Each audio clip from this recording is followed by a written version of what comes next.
Magandang umaga, narito ang update ukol sa Bagyong Isang at sa magiging lagay ng ating panahon sa susunod na 24 oras. Kaninang alas 2, si Bagyong Isang ay nag-intensify into a tropical storm habang binabaybay pa rin ang West Philippine Sea. Huli itong namataan sa layong 290 kilometers west ng Bacnotan, La Union at taglay na nito ngayon yung lakas ng hangin na 65 kilometers per hour malapit sa sentro at bugso ng hangin na umaabot sa 80 kilometers per hour. Ito ay kumikilos pakanluran sa bilis na 25 kilometers per hour at palayo na nga po ito sa anumang bahagi ng ating kalupaan. For now, hagi pa rin po ng mga malalakas na hangin and also ng mga malalakas po na pag-ulan itong ilang areas ng Northern Luzon, lalong-lalo na itong area ng Ilocos region. But throughout this day po, possible yan by early noon onwards ay improving weather na po or pawala na po yung epekto ni Bagyong Isang sa anumang bahagi ng ating bansa. Samantala, ang southwest monsoon o habagat naman patuloy pa rin po magdudulot ngayong araw ng mga pag-ulan, lalong-lalo na dito sa may western section ng Central at Southern Luzon, maging sa western section ng Visayas. So, doble ingat pa rin po sa mga kababayan natin sa banta pa rin ng mga pagbaha at pagguho ng lupa. Samantala, yung isa naman pong low pressure area na minomonitor natin sa labas ng ating area of responsibility ay huling namataan sa layo 985 kilometers silangan ng northeastern Mindanao. Mababa po yung tsansa nito na maging bagyo within the next 24 hours. Ngunit yung trough or extension nito for today or ngayong araw ay magdudulot po ng mga pag-ulan dito sa may easternmost section ng Visayas at Mindanao. And throughout this day po, posibleng mas malaking area pa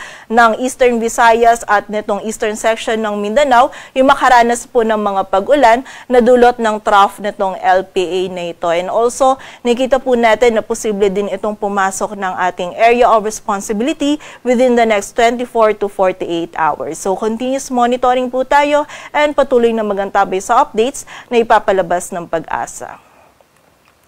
At para nga dito sa ating latest forecast track analysis ni Bagyong Isang, patuloy nga po itong papalayo na sa anumang bahagi ng ating bansa and ina-expect po natin na by this morning ay lalabas na ito ng ating area of responsibility. Muli po, for now, meron pa rin malalakas na hangin and also na malalakas na mga pag-ulan na mararanasan sa ilang areas ng Northern Luzon. But throughout this day po, possible po yan na early noon onwards ay mawawala na po yung epekto ni Bagyong Isang sa anumang bahagi ng ating bansa. And kaugnay nga po ng mga malalakas na hangin na dala ni Bagyong Isang, meron pa rin po tayo nakataas na wind signal number 1 dito sa bahagi ng Ilocos Norte, Ilocos Sur, La Union, maging sa buong bahagi pa rin ng Cordillera Administrative Region, sa northwestern portion ng Nueva Vizcaya, maging sa northern portion ng Pangasinan, maging dito din sa may western portion ng Cagayan, kasama na po dyan yung Babuyan Islands, at sa western portion ng Isabela. So for this morning, posible pa rin po yung makaranas tayo ng mga malalakas na hangin na dulot ni Bagyong Isang. But throughout this day po, or possible mamaya pong early noon is i-lift na natin itong mga wind signals dito po sa mga areas na nabanggit natin. At sa kasalukuyan po, wala nang idudulot ng mga malalakas na pag-ulan itong si Bagyong Isang sa anumang bahagi ng ating bansa. Ngunit yung habagat po patuloy pa rin magdudulot ng mga malalakas na pag-ulan, lalong-lalo na dito sa may western section ng Luzon. Posible pa rin yung 100 to 200 millimeters of rainfall dito sa area ng Occidental Mindoro. Samantala, posible naman yung 50 to 100 millimeters of rainfall ngayong araw dito sa Palawan, maging sa Oriental Mindoro, sa Cavite, Batangas, maging sa bahagi din ng Zambales at Bataan. So, doble ingat pa rin po para sa ating mga kababayan sa banta ng mga pagbaha at pagguho ng lupa. E nakita naman po natin bukas, etong habagat patuloy pa rin po magdudulot ng mga pag-ulan mostly dito sa may western section ng Southern Luzon. Ngunit medyo mababawasan na po yung mga pag-ulan nito kumpara po dun sa mga pag-ulan na naranasan natin nitong mga nakaraang araw. And bukod po sa mga areas natin under wind signal, yung habagat po posibleng magdulot pa rin ngayong araw ng bugso ng mga malalakas na hangin dito sa malaking bahagi ng Central at Southern Luzon, maging sa malaking bahagi din ng Visayas at ilang areas pa ng Mindanao. Samantala, hanggang bukas po magpapatuloy yung bugso ng mga malalakas na hangin na ito na dulot ng habagat dito naman sa area ng Kalayaan Islands.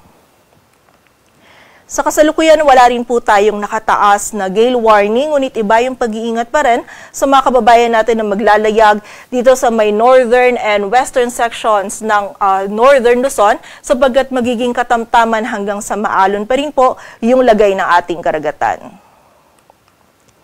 At para nga sa maging lagay ng panahon ngayong araw ng Sabado, makakaranas pa rin po tayo ngayong umaga ng mga malalakas na hangin and also ng bugso po or ng mga pag-ulan dito sa bahagi ng Ilocos Region. Samantala, for the area naman ng Cordillera Administrative Region, magiging makulimlim pa rin po yung panahon dulot ni Bagyong Isang. But muli po, expect natin by early noon onwards or throughout this day is improving weather na po tayo dito sa mga areas na to or wala na pong magiging epekto si Bagyong Isang pagsapit po ng tanghali onwards. And then meron na lamang po tayong mararanasan ng mga isolated na mga pag-ulan dulot po ng mga localized thunderstorms.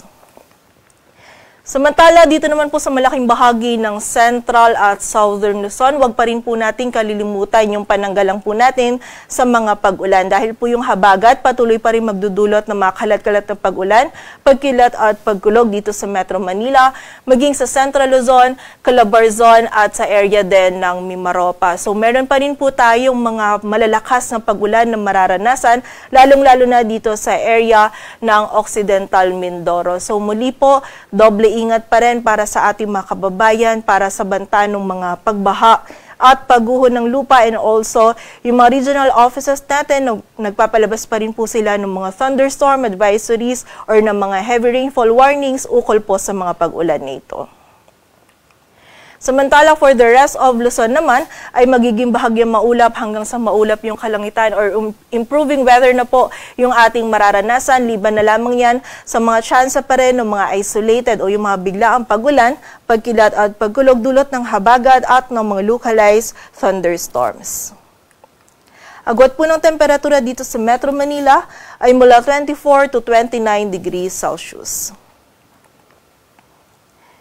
Samantala, dito naman sa bahagi ng Palawan, maging sa area ng Western Visayas, magiging makulimlim pa rin po yung panahon. Mataas pa rin yung tsansa ng mga pag-ulan, pagkilat at pagkulog dulot po ito ng habagat. Samantala, dito naman sa may silangang bahagi ng Visayas at Mindanao, partikular na yan dito sa Eastern Samar, Dinagat Island, Surigao del Norte, Surigao del Sur at Davao Oriental, ay mataas din po yung tsansa ng mga pag-ulan, pagkilat at pagkulog dulot naman po ng trough ng low pressure area. Samantala, for the rest naman ng Visayas at Mindanao, meron tayong mga isolated na mga pag-ulan pa rin na mararanasan, dulot naman po ito ng habagat. So muli po, pag-iingat pa rin para sa ating mga kababayan sa banta ng mga pagbaha at pagguho ng lupa.